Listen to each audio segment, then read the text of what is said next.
एक छोटे से गांव में रहीम नाम का एक गरीब लकड़हारा रहता था। वो दिन भर जंगल में सूखी लकड़ियां काटता और उन्हें बाजार में बेचकर जो थोड़े बहुत पैसे मिलते उससे अपने परिवार का पेट पालता। रहीम बहुत ईमानदार था, लेकिन उसकी पत्नी जरीना हमेशा अपनी गरीबी से परेशान रहती थी और अमीर बनने के सपने देखती थी। एक दिन भयंकर गर्मी पड़ रही थी। रहीम जंगल में बहुत अंदर तक चला गया। थककर वो एक पुरानी विशाल बरगद बैनियन की पेड़ के नीचे बैठ गया। जैसे ही उसने अपनी कुल्हाड़ी जमीन पर रखी, उसे किसी चीज से टकराने की आवाज आई। खनक। रहीम ने उत्सुकता से वहां की मिट्टी हटाई। नीचे एक तांबे का बड़ा सा पुराना घड़ा दबा हुआ था। रहीम ने उसे बाहर निकाला। घड़ा अंदर से बिल्कुल खाली था। रहीम ने सोचा, चलो पानी पीने के काम आएगा। उसने अपनी पोटली से सूखी रोटी निकाली और घड़े के पास बैठकर खाने लगा। खाते खाते उसकी आधी रोटी गलती से घड़े के अंदर गिर गई। रहीम ने घड़े में हाथ डाला कि रोटी निकाल ले, लेकिन जैसे ही उसने हाथ बाहर निकाला, वो हैरान रह गया। उसके हाथ में एक नहीं बल्कि 10 रोटियां थीं। रहीम की आंखें फटी की फटी रह गईं। उसने आजमाने के लिए घड़े में एक लकड़ी का टुकड़ा डाला। बाहर निकाला तो 10 लकड़ियां बन चुकी थीं। उसने एक तांबे का सिक्का डाला तो बाहर 10 सिक्के निकले। वो समझ गया कि ये कोई साधारण घड़ा नहीं, बल्कि एक जादुई घड़ा है जो किसी भी चीज को 10 गुना कर देता है। रहीम घड़े को चुपचाप अपने घर ले आया। उसने और जरीना ने दरवाजे बंद किए और घड़े का इस्तेमाल शुरू किया। उन्होंने एक सोने का सिक्का डाला, 10 मिले। फिर उन 10 को डाला तो 100 मिले। देखते ही देखते कुछ ही हफ्तों में रहीम गांव का सबसे अमीर आदमी बन गया। उनका छोटा सा घर अब एक आलीशान हवेली में बदल चुका था। शुरुआत में रहीम और जरीना बहुत खुश थे। वो गरीबों की मदद भी करते थे, लेकिन जैसा कि अक्सर होता है, बिना मेहनत के मिला पैसा अपने साथ लालच और डर लेकर आता है। जरीना का लालच दिन ब दिन बढ़ता गया। वो हर वक्त घड़े के पास बैठी रहती और सोना चांदी डबल करती रहती।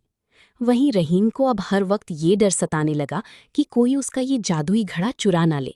उसने रात की नींद और दिन का चैन खो दिया। वो हवेली के पहरेदारों पर भी शक करने लगा। एक रात जरीना ने रहीम से कहा, सुनो, हम इस घड़ी में एक एक सिक्का कब तक डालते रहेंगे? क्यों ना हम अपनी तिजोरी का सारा सोना एक साथ इसमें डाल दें? हम रातों रात राजा से भी अमीर बन जाएंगे। रहीम ने मना किया, जरीना, हमारे पास जरूरत से ज्यादा है, अब बस करो। लेकिन जरीना नहीं मानी। उसने जबरदस्ती सोने के गहनों से भरा भारी डिब्बा घड़े में डालना चाहा। घड़ा छोटा था और डिब्बा बड़ा। जरीना धक्का देकर उसे अंदर डाल रही थी। रहीम उसे रोकने के लिए भागा। दोनों के बीच खींचतान होने लगी। तभी रहीम के बूढ़े पिता, जो देख नहीं सकते थे, शोर सुनकर उस कमरे में आए। उन्होंने पूछो, बेटा, ये कैसा शोर है? तुम लोग आधी रात को क्या कर रहे हो? कमरे में अंधेरा था और जरीना का पैर अचानक फिसल गया। उसने खुद को संभालने के लिए सामने जो भी था उसे धक्का दे दिया। वो धक्का सीधी रहीम की बूढ़े पिता को लगा। बूढ़े पिता अपना संतुलन खो बैठे और सीधी जादुई घड़े के ऊपर जा गिरे। और अगली ही कशिश में वो घड़ी के अंदर समा गई।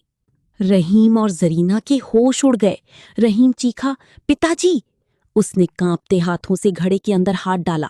जैसे ही उसने एक हाथ खींचा, घड़े में से उसके 10 पिता बाहर निकल आए। 10 हूबहू दिखने वाले बूढ़े इंसान जो एक जैसी आवाज में बात कर रहे थे। कमरा 10 पिताजी से भर गया। वो सब भ्रमित थे और एक दूसरे को देखकर चिल्ला रहे थे, मैं तुम्हारा पिता हूं, नहीं, मैं असली हूं। रहीम सर पकड़कर जमीन पर बैठ गया। रोते हुए उसने जरीना से कहा, देख लिया तुम्हारे लालच का नतीजा। अब मैं अपने असली पिता को कहाँ ढूंढूं और इन 10 बुजुर्गों की देखभाल मैं कैसे करूंगा? इस दौलत का मैं क्या करूं जिसने मेरे पिता को ही एक तमाशा बना दिया? जरीना को अपनी गलती का एहसास हो चुका था, लेकिन अब बहुत देर हो चुकी थी। गुस्से और दुख में आकर रहीम ने उस जादुई घड़े को उठाया और जमीन पर पटक कर चकनाचूर कर दिया। घड़ा टूटते ही वो हवेली, वो सोने के पहाड़, सब कुछ हवा में गायब हो गए। रहीम फिर से उसी पुराने गरीब घर में खड़ा था। लेकिन चमत्कार ये हुआ कि वो 9 नकली पिता भी गायब हो गए थे और सिर्फ एक, उनके असली पिता, वहां सलामत बैठे थे। रहीम ने अपने पिता को गले लगा लिया। उसकी दौलत तो चली गई थी, लेकिन उसका परिवार और उसका सुकून वापस आ गया था। सीख, मॉरल। लालच इंसान की बुद्धि को अंधा कर देता है।